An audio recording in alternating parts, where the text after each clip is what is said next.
उड़ीसा से आए 300 किसानों को आगरा प्रशासन द्वारा दिल्ली जाने से पहले ही रोक दिया गया।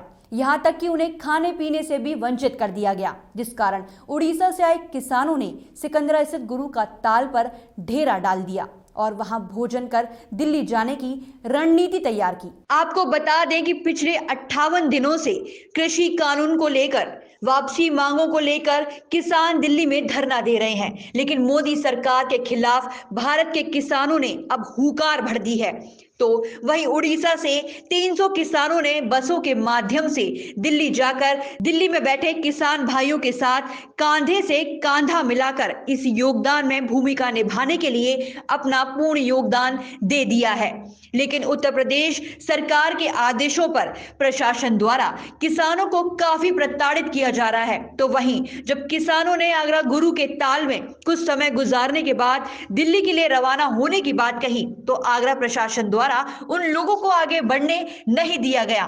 बाबा प्रीतम सिंह ने कहा है कि किसान हमारे देश के अन्नदाता हैं, किसानों से हम लोग जिंदा हैं, इसलिए सरकार को इस मसले का हल जल्द से जल्द ढूंढ लेना चाहिए और किसानों की बातों को मान लेना चाहिए।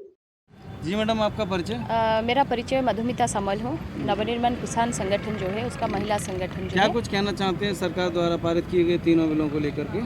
सरकार द्वारा पारित हुई है जो तीनों बिल आप बोल रहे हैं, मैं तो बोलूँगी कि ये कॉरपोरेट हाउस जो है उनके द्वारा पारित हुई बिल सरकारों के कंधों पे बंदूक रख के उठाया गया है, जो कि डायरेक्टली किसानों के ही चाहता है, किसानों को मारने की व्यवस्था की गई है।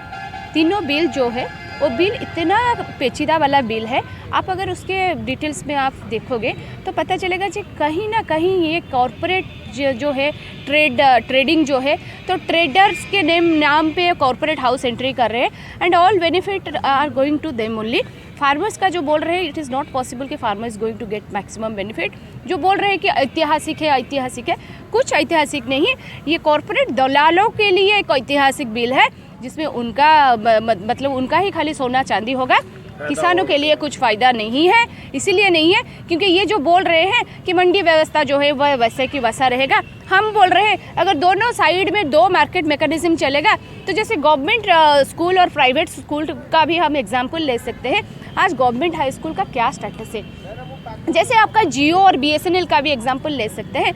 आज BSNL का क्या स्थिति है? BSNL जिसका नेटवर्क पूरा गांव के पहाड़ों की कहीं करने में आता है, लेकिन जियो ने उसको पूरा साफ पूरा एकदम चुनौती दे दिया और पूरा ख़त्म कर दिया। वैसे ही हालत रहेगा। ये कॉरपोरेट दलाल जब घुसेंगे तो क्या है, वो लोग पहले पूरा दिशा दिखाएंगे, हाँ आपके लिए ये जो मंडी मिनिमम सपोर्ट प्राइस जो दे रहे हैं उससे हम मंडी से ज़्यादा दे रहे हैं, तो किसान उस तरफ जाएगा। धीरे धीरे मंडी व्यवस्था बंद जब हो जाएगी तो किसान इनका हाथ का कठपुतली बन के रह जाएगा। इसीलिए ये व्यवस्था जो है तीनों कानून रद्द करने के लिए बोल रहे हैं। मिनिमम सपोर्ट प्राइस को जैसे भी हो लॉ का दर्जा दिया जाए, गारंटी दिया जाए। इसी के मांग पे भारतवर्ष का किसान सब इकट्ठे हुए हैं और यही एक मांग है जिसमें खाली किसान नहीं है, किसान का परिवार व्यवस्था उसमें खड़ी है, क्योंकि ये मिट्टी का लड़ाई है, हम लोग का मान का लड़ाई है, पूर्वजों का शान का लड़ाई है। ये लड़ाई हम जीत के रहेंगे। ये तानाशाही नहीं चलेगा, ये हमारा देश है, इसमें कॉरपोरेट राज नहीं चलेगा।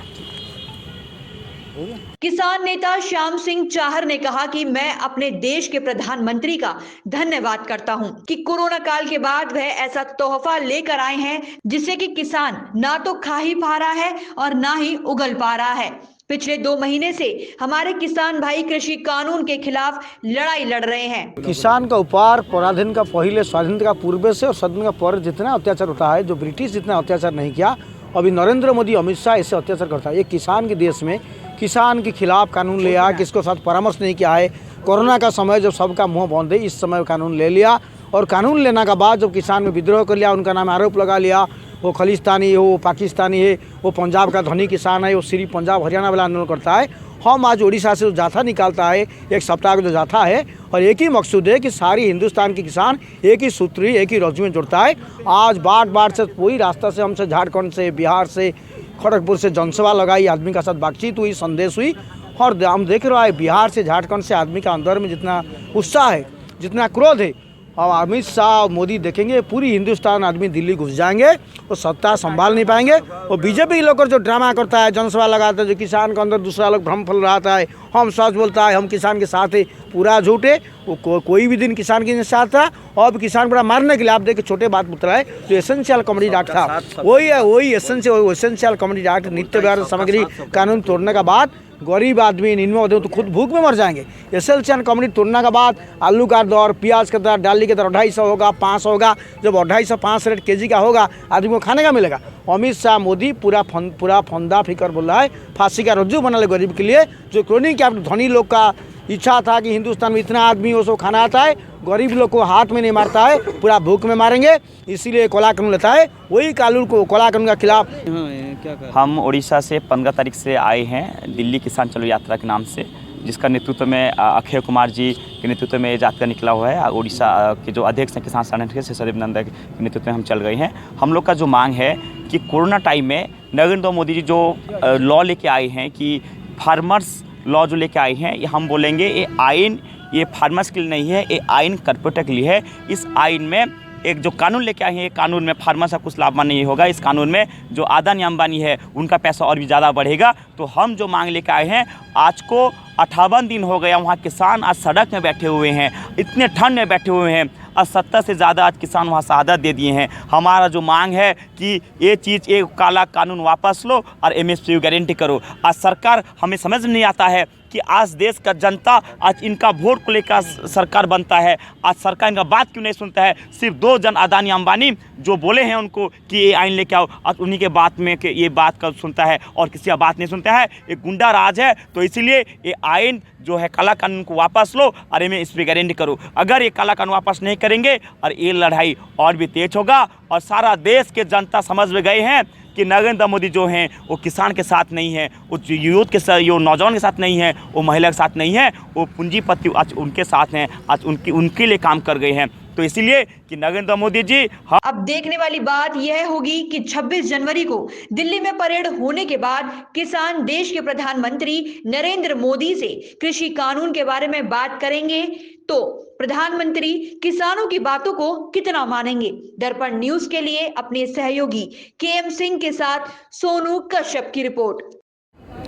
पहले लड़े थे गोरों से, अब लड़ेंगे चोरों से, ये कहना है किसान नेताओं का। आपको बता दें कि पिछले 58 दिनों से दिल्ली में किसान अपनी 3 सूत्री मांगों को लेकर बैठे हुए हैं, लेकिन मोदी के तानाशाह रवैये को देखते हुए अभी तक मोदी ने उन 3 सूत्री मांगों पर कोई विचार विमर्श नहीं किया है।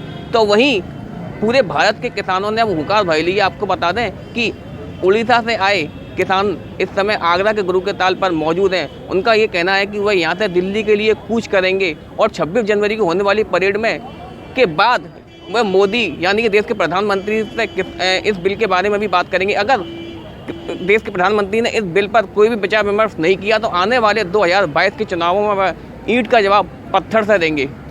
गुरु के ताल गुरुद्वारे से अपने सहयोगी KM सिंह के साथ प्रातः दर्पण न्यूज़ के लिए सोनू कश्यप की रिपोर्ट, आगरा।